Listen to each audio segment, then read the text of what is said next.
नमस्कार। आज हम जानेंगे चंद्र ग्रहण के बारे में, चंद्र ग्रहण के नियम के बारे में।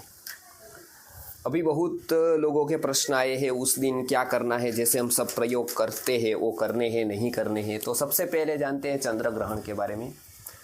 अब ग्रहण का वेदांग ज्योतिष जो आचार्य लगध ने लिखा है उसमें ग्रहण का विस्तृत वर्णन किया गया है। साथ साथ में थोड़ी थोड़ी माहिती बृहद संहिता नामक ग्रंथ में और ब्रह्म सिद्धांत वगैरह में मिलती है। तो अब हम ग्रहण के बारे में जब खगोल की दृष्टि से देखते हैं तो एक प्रकार की विशेष परिस्थिति बनती है। सूर्य चंद्र पृथ्वी एक लाइन पर आ जाते हैं। जैसे तीन लोग एक लाइन पर खड़े हैं तो क्या होगा, पीछे वाले को या तो आगे वाला बराबर नहीं दिखाई देगा या तो पूरा नहीं दिखाई देगा। तो उसी तरह से एक लाइन में आने से ग्रहण की पूरी संप्राप्ति होती है, ग्रहण घटित होता है। अब बात करते हैं चंद्र ग्रहण की। चंद्र ग्रहण और सूर्य ग्रहण ऐसे तो उसकी एक बहुत थियरी है बड़ी, लेकिन मैं आपको समझ में आए इस तरह से संक्षिप्त में बताता जाता हूँ, क्योंकि हमको मुख्यतः से आयुर्वेद के ऊपर आज फोकस करना है। तो इसलिए आज ज़्यादा जानकारी नहीं, लेकिन हम ग्रहण के इतिहास के बारे में थोड़ी ले लेते हैं। तो सबसे प्रथम ग्रहण की बात भारत ने की। आप विचार करिए, जब सूर्य चंद्र तारे के बारे में यूरोपियन कंट्रीज़ या और कंट्रीज़ को कुछ पता ही नहीं था, तब ग्रहण की बात पहली बार भारत ने की।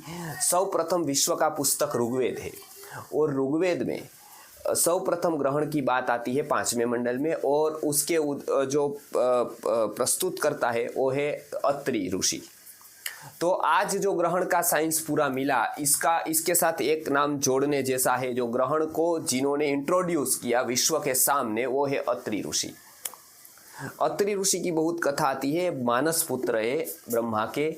मदभावा मानसा जाता यशाम लोक इमा प्रजाहा, ये भगवान ने गीता में बताया गया है। महर्षय सप्त पूर्वे चत्वारो मनवस्तथा मदभावा मानसा जाता यशाम लोक इमा प्रजा। तो मानस पुत्र के रूप में अत्रि का वर्णन आता है। अत्रि ने जो विशेष रूप से जो उस समय वैदिक काल पे मान्यता थी उसमें एक स्वरभानु राक्षस थे। मतांतर से वो कोई एक ग्रह था। तो इसने सूर्य को आच्छादित कर दिया था, चंद्र को आच्छादित कर दिया था, या सूर्य को भी आच्छादित कर दिया था। तो सूर्य ग्रहण की ये बात है, तो सूर्य को कर दिया था। तो उसके बाद अंधेरा हो गया, और अंधेरा होने के बाद लोग अंधश्रद्धा से मानने लगे कि ये कोई एक राक्षस है जो दिखाई नहीं देता है, और उसने पूरा ग्रसित कर लिया है। अत्रि मुनि ने इसका पूरा का पूरा रिसर्च किया, विज्ञान समझाया कि, और लोग माने इसलिए उन्होंने सबूत दिए, प्रमाण दिए कि ऐसा फिर से अब 3 साल के बाद या तो कुछ 3 महीने के बाद आने वाला है, उस समय ऐसा होगा। फिर से ऐसा हुआ तो लोगों को श्रद्धा बैठी कि हाँ बराबर है, ये 3 महीने के बाद ऐसा हुआ। अब उसके बाद लोगों ने मानना शुरू किया साइंस को। बीच में स्वरभानु करके एक जो राक्षस का प्रतिकृति के रूप में आता है, तो हो सकता है ऐसी कोई खगोलीय घटना घटी हो जो सूर्य आच्छादित फिर से हो गया, तो लोगों को फिर से श्रद्धा उड़ गई। तो अत्रि ने फिर से समझाया और फिर से सूर्य ग्रहण का पूरा टाइम टेबल दे दिया। उस समय आप विचार करिए, आज से हजारों साल पहले उन्होंने टाइम टेबल दे दिया कि ऐसी घटनाएं वर्ष में इतनी बार बनेगी। तो उन्होंने खोज की कि चंद्र ग्रहण और सूर्य ग्रहण सभी ग्रहण 4 बार से 7 बार तक होंगे। ऐसे 4 बार से 7 बार तक के ज्यादा होंगे तब क्या होगा, 3 से ज्यादा बार होंगे, 4 से 7 बार, तो उस समय आपदाएं आएगी। उस समय कुछ परिस्थिति, खगोलीय परिस्थिति बिगड़ जाएगी, बदल जाएगी और प्रकृति को नुकसान होगा। तो इसलिए और एक हमको साक्षी मिलती है महाभारत के शांति पर्व में। वहाँ पर भी यथा चंद्रार्क संयुक्तम तमस्तम उपलभ्यते, ऐसा करके शांति पर्व में आया है।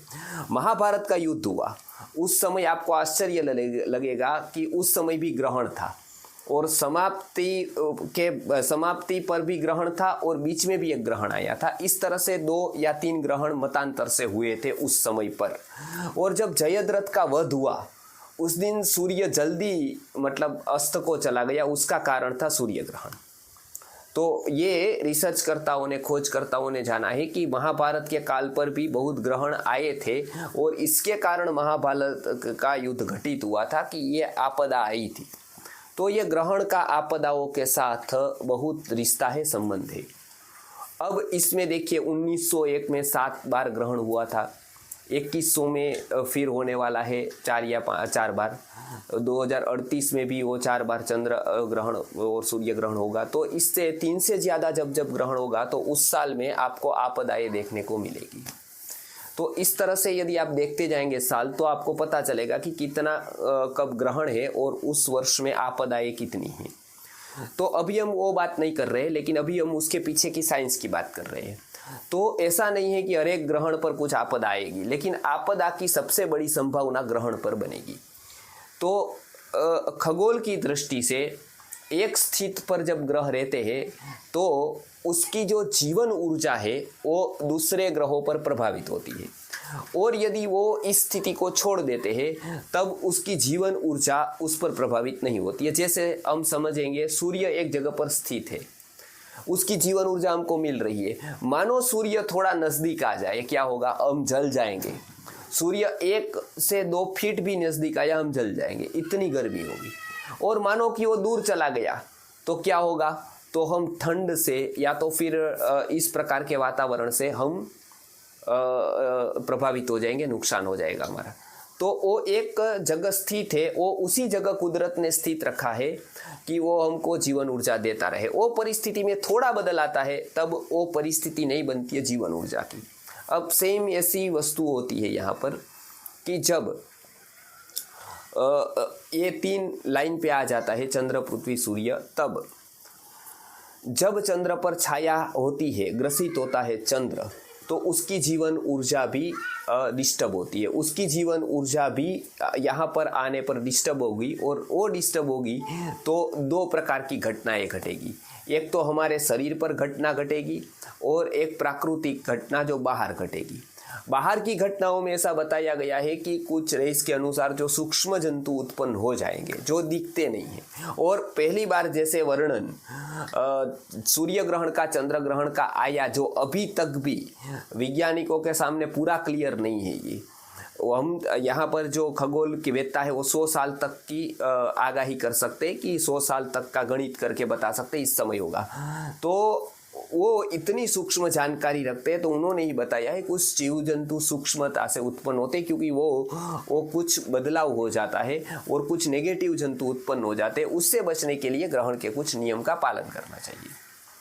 तो एक और हमारे शरीर पर जो प्रभाव होता है उससे बचने के लिए कुछ पालन करना चाहिए। सबसे प्रथम हमारे शरीर पर जो असर करता है वो है सूर्य और सूर्य का अंश अग्नि। तो ग्रहण में सर्वप्रथम जठराग्नि पर प्रभाव होता है, तो भूख कम लगती है या जठराग्नि डिस्टर्ब होती है, तो इसके लिए भोजन का बना किया गया, पहली बात। दूसरी बात, ग्रहण के अनुसार दोष, हमारे शरीर में जो दोष है वो उसका इनबैलेंसिंग होता रहता है। इस बार चंद्र ग्रहण है तो इस बार कफ प्रधानता रहेगी, तो इससे विपरीत का आचरण हमको करना होगा या इसका ध्यान रखना होगा कि इस समय क्या करें। तो ज़्यादातर ग्रहण में भोजन की मनाही करते हैं, भोजन नहीं करना है। क्यों? क्योंकि अग्नि डिस्टर्ब है तो पचेगा नहीं। दूसरा, जंतु की तरह से देखें तो उसमें उत्पन्न हो जाएंगे तो उसको इफेक्ट करेंगे। इसके लिए जो पकाया हुआ अन्न है वो तो रखना ही नहीं है, वो लेना नहीं है, ये नियम है। सूर्य ग्रहण का 4 प्रहर पहले से और चंद्र ग्रहण का 3 प्रहर पहले से वेद लगता है, जिसको हम वेद कहते हैं या सूतक कहते हैं लौकिक भाषा में। तब वो क्या होता है, तब उसकी इफेक्ट शुरू होती है, ऐसा मानना है। तो उसको स्पर्श कहते हैं। तो उस समय भी कोई लोग स्नान करते हैं, उसको स्पर्श स्नान कहते हैं।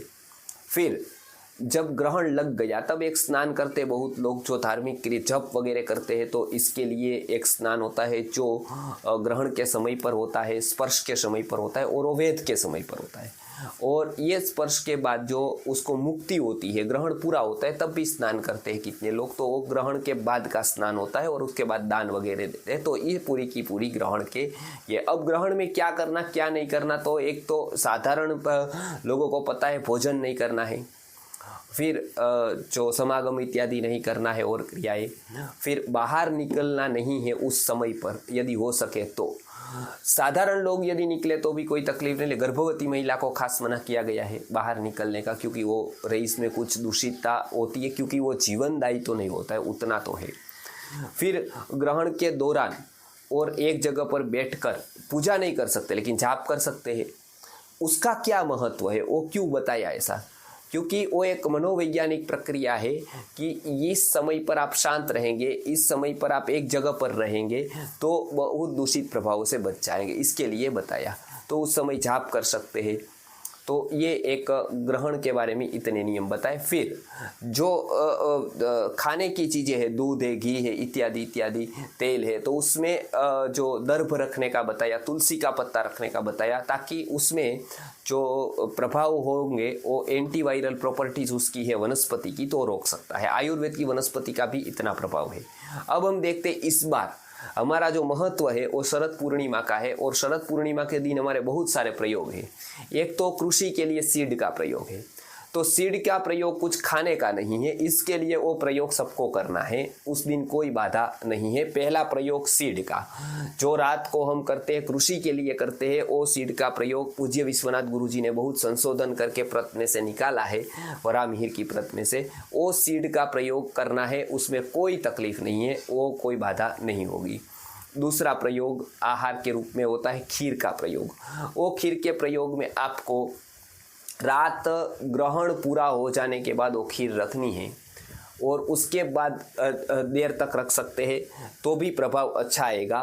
तो ग्रहण पूरा होने के बाद वो खीर आपको रखनी है, तब तक जगना है।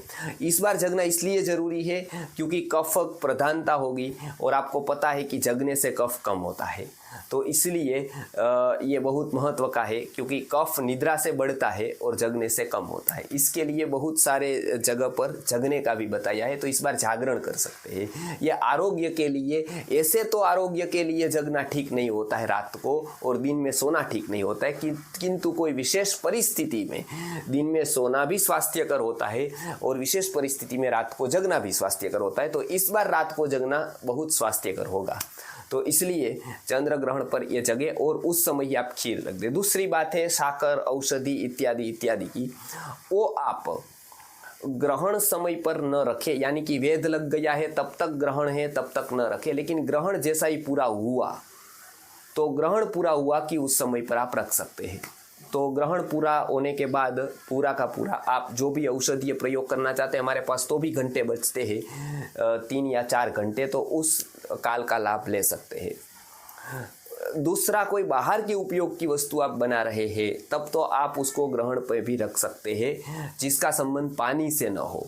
यानी कोई पानी वाली यदि चीज़ बना रहे तो नहीं रखनी है, लेकिन पानी बिना की कुछ बना रहे हैं तो आप रख सकते हैं, उसमें कोई बाधा नहीं है। जैसे बाह्य प्रयोग के लिए खड़ी शक्कर रख रहे हैं तब वो चलेगा, लेकिन खड़ी शक्कर आंतरिक प्रयोग के लिए रख रहे हैं तब वो नहीं चलेगा। तो इसलिए क्योंकि वो पानी का संबंध नहीं है वहाँ पर, एक बात खड़ी शक्कर में पानी नहीं है, और दूसरी बात वो बाह्य प्रयोग के लिए होता है तब तो चलेगा, आंतरिक प्रयोग के लिए करते तब आपको बाद में करना है।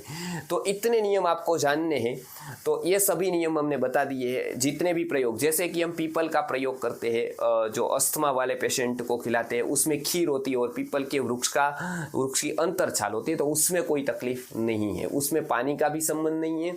और वो खीर आप रात को, मतलब पहले भी आप रख देंगे तो चलेगा, लेकिन बाद में भी रखेंगे 2:30 बजे के बाद और खिलाएंगे तो भी चलेगा। तो उसमें दोनों ऑप्शन है, क्योंकि उसमें पानी का संबंध नहीं है, दूध है, उसमें आप दर्भ रख देंगे तो दर्भ रख देंगे, और पीपल का वो रख देंगे, तो एक औषधि हो गई, और औषधि पर उसका न्यूनतम प्रभाव है, लगभग प्रभाव नहीं है। जहाँ पर औषधि का संयोग आएगा तो वहाँ पर उसका प्रभाव विशेष करके आहार पर है। तो इसलिए कोई भी औषधि है वो आप सेवन उस समय कर सकते हैं। ऐसा करें कि प्रयोग के बिना की जितनी औषधियाँ है वो ग्रहण के बाद ही प्रयुक्त करें, लेकिन कोई ऐसी विशेष है उसी समय लेनी है, जैसे रात को 12-1 बजे। हालांकि ऐसी कोई हमारे ध्यान में नहीं है, 12 बाद में ली जा सकती है, लेकिन कोई परिस्थिति वश देनी पड़े तो औषधि ले सकते हैं। तो इस तरह के इतने नियम हमने बताए हैं, आप ये नियमों का पालन करेंगे। कोई प्रश्न आया तो आप कमेंट में ज़रूर लिखेंगे, तो हम उसका प्रयत्न करेंगे जवाब देने का। और इस बार कोई भी एक मंत्र को लेकर देवव्यपाश्रयी चिकित्सा में जो आगे बढ़ना चाहते हैं, उस समय मंत्र का जप करें तो वो बहुत ही अच्छा रहता है। वो काल बहुत ही उत्तम माना जाता है जप काल के लिए। क्यों माना जाता है उसके भी कभी हम वीडियो में बात करेंगे, इसके पीछे के विज्ञान के कि इस समय क्या क्या होगा। लेकिन ये अत्रि मुनि से लेकर अब तक तो चला, अनेक ग्रंथों में ग्रहण के बारे में माहिती दी गई है जो व्यवस्थित रूप से वैज्ञानिक सम्मत है, तर्क सम्मत है, इसमें कोई अंधश्रद्धा की बात नहीं है। वो हम आयुर्वेद की दृष्टि से भी देखते जाएंगे। तो और वीडियोज़ में भी हम ये सब कुछ बताएंगे। आप जो भी प्रश्न है कमेंट में लिखिए, कोई भी प्रयोग का प्रश्न है पहले की वीडियो में तो भी आप लिख सकते हैं, उसके बारे में भी हम जवाब देंगे। नमस्कार।